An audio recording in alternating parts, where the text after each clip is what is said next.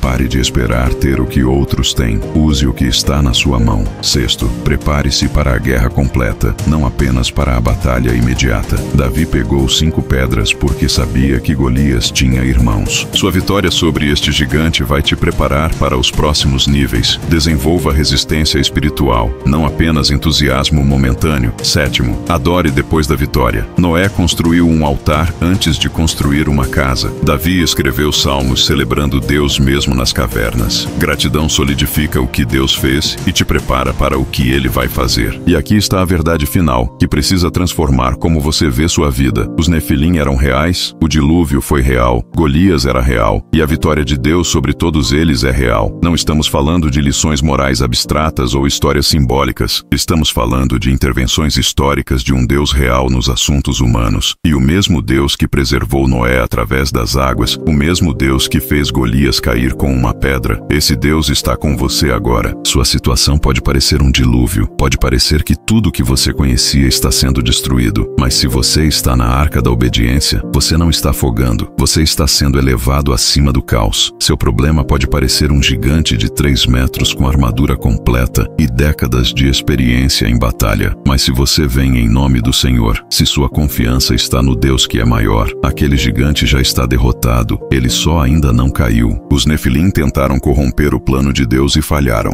Os gigantes tentaram manter Israel fora da terra prometida e falharam. Golias tentou intimidar o povo de Deus à escravidão perpétua e falhou. E qualquer força, qualquer circunstância, qualquer impossível que está tentando impedir seu propósito também vai falhar. Não porque você é forte o suficiente, mas porque o Deus que lutou por Noé e por Davi é o mesmo que luta por você. Antes de Deus te dar o reino, Ele envia o gigante, não para te destruir, mas para te provar, não para te acabar, mas para te preparar, não para mostrar tua fraqueza, mas para revelar o poder dele através de você. E quando você derrotar este gigante, quando as águas baixarem, quando a vitória vier, você não vai olhar para trás e dizer, que sorte eu tive. Você vai construir um altar e dizer, que Deus eu tenho. Esta história de milhares de anos não está na Bíblia para entretenimento. Está ali porque Deus sabia que você precisaria dela hoje. Precisaria saber que outros já enfrentaram impossíveis maiores. Precisaria saber que fé funciona. Precisaria saber que gigantes caem. Precisaria saber que dilúvios passam. Precisaria saber que depois da noite mais escura, Deus coloca um arco-íris no céu como promessa de que Ele não terminou com você ainda. Estas histórias atravessam milênios porque falam da experiência humana universal. Se você foi tocado por esta mensagem, deixe um like, compartilhe suas reflexões nos comentários e envie para quem precisa ouvir isso hoje. Explore nosso canal para descobrir mais histórias bíblicas com lições transformadoras para a sua vida real. Se ainda não se inscreveu, junte-se a esta comunidade de pessoas que buscam sabedoria prática das Escrituras. Pressione o botão de inscrição, ative a campainha de notificações para não perder nenhuma história nova, deixe seu like se este vídeo trouxe clareza para sua jornada e compartilhe com aquele amigo que está enfrentando seu próprio gigante. Os comentários estão abertos. Conte-nos qual história bíblica você quer que exploremos a seguir e como você vai aplicar esta lição hoje. Até a próxima. E lembre-se, seu Golias pode estar grande, mas ele veio preparar você para seu reino.